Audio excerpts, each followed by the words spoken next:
Before, we've talked about all the baggage that is thrown at us in the world today, the marketing, what people tell us to do, and how we should act. This week, I'd like to talk about what's truly inside of us, what I call the gems inside of us, the real things that we have to offer people, and what we have to offer, those things that come from inside us. That's the only thing we can truly offer or truly have in our life. Several years ago, I heard a story by Earl Nightingale called Acres of Diamonds. To me, it summed up how we should live our life. In this story, there was a farmer who worked this poor land, and it had this stream running through it, and it just had these stones that he could never get rid of, and they kept coming. Well, he had heard that people were finding diamonds all over, so he had decided he was going to sell his farm and go out and try to look for these diamonds. So he did, and he started running the countryside. Years later, he came back even more destitute and poor to find that his ranch was the biggest diamond mine in the country. What he didn't know were all those stones in his creek were diamonds. He had no idea what he was even in search of before he went off searching for something else. He bought into this myth that if you just go travel and find these diamonds, they'll just show up and you can be anything you want.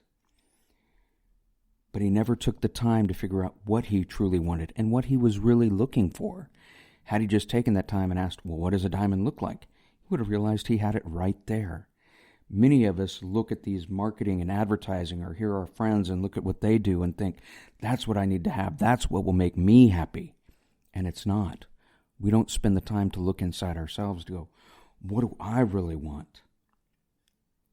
So we drift through life just going from place to place thinking, oh, I'll try that, I'll try this, and we never spend that time going inside. And if that's how you're going to do, you can't complain about the life that you have. You've got to spend the time and do the work, take the ownership and control, and figure out what you really want. Then start working towards that. So this week I'd like to talk about how you go through that. How do you find these gems inside of you? What is it that you truly want that will truly make you happy and make your life rich and worth living? And the first thing I think you need to understand that the richness and happiness of your life is not defined by the size of your bank account or how many toys you have. Because at the end of the day, you can't take that with you. People might come around just for that. Think of people who win a lot of money or get some windfall. All of a sudden, everybody comes out of the woodwork to be there and siphon that off. And once that's gone, they're gone. But when you share what's truly inside of yourself, the joy and gems inside of you, people stay. They like being around you. They enjoy that. So you've got to dig down and figure out what is it that you truly have to offer and do you truly want out of life. Maybe it's becoming an artist or making songs or writing books or just being the best parent you can be. But what is it that will truly enrich your life? The second thing we need to think about, don't buy into all this clutter. Take only what you need. Growing up, we moved a lot. We got in this cycle of violence where my stepdad would beat the crap out of my mom. We'd pack up and move. 6 months later, she'd go back to him, and we got very good at moving. And as I grew up, I seemed to have that same sense. I'd be in an apartment for maybe 9 months to a year, never really had a desire to own a house, and it kept me to where I just had the essentials that made me happy. Because when I finally started to do the work, I looked around and I didn't have a lot of things weighing me down. But what I had were things that truly made me happy. And what that really helped with is I had to weigh every decision of what I bought. Things only came into my house or my apartment if they really added value. If they didn't, I didn't buy it.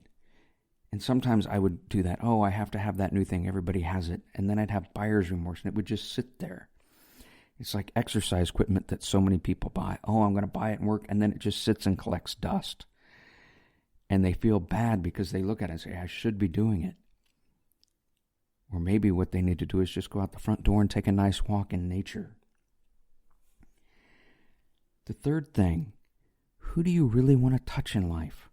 What do you want to be remembered for?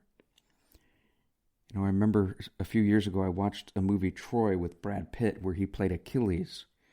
And he was offered a choice that if he went to this war, he would be remembered forever. Or he could have stayed home and had the love of his family for an entire lifetime and all the joy and happiness that brings, but nobody would remember his name other than his family. For him, the drive to be remembered through history was so great, he gave up all that love of his family to face his death, but to have his name echoed throughout history. And what I'm trying to say, there's no right or wrong. What truly motivates you? Maybe a family doesn't motivate you. Maybe there's something you really want to do.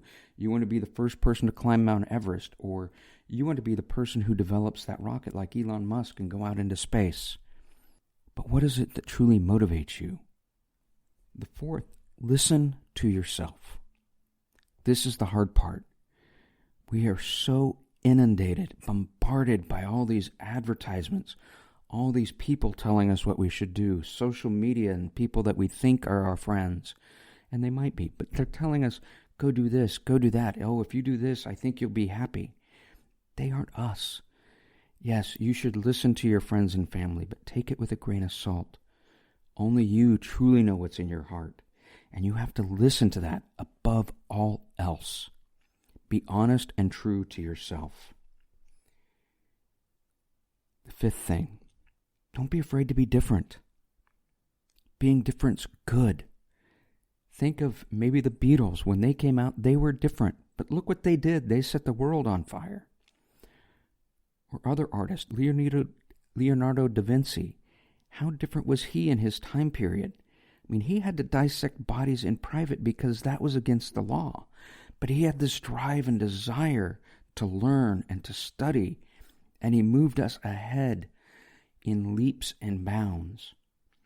Or think of many of the artists that are out there. Weird Al Yankovic, maybe a novelty artist, but he's fun to listen to, and he's had probably a very rich and entertaining life.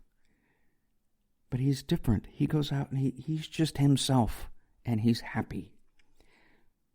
So don't be afraid to be you, because you're the only one who can be you. And if you aren't you, you aren't being true to yourself. And only when we are true to ourselves and we find that true motivation, that drive inside us, will you truly start to be happy and let those gems come out and be seen by the world. Which leads me to my last point. Don't hide. We're all here for a reason, for something to share. So please, open up. Don't try to hide who you are. Go out and share. Learn who you are. Be the best person you can be and go share that with the world. Yes, it is scary. And when you're starting, this is probably one of the hardest things. The first step is always the hardest, but once you get going, the next step's easier. And after that, it just keeps getting easier and easier. And keep working at this, looking at what truly makes you happy. Think about it. At the end of the day, did this really help? Were you a better person? Did you feel good? Did you enrich the lives of others? That's what this life's about. We're here to help and share and be with one another. So go out and do that. Spend this week looking at what you truly want, what truly makes you happy. Look around your house or apartment and think, what are the things that truly add value to your life and make you happy? Maybe it's concert tickets that you saved from that concert you really loved, or a memento from a trip you took, and that's what really makes you happy. Or a book and just sitting, reading, and enjoying it. But work on finding that and enjoy your life. Thank you, and I look forward to talking with you.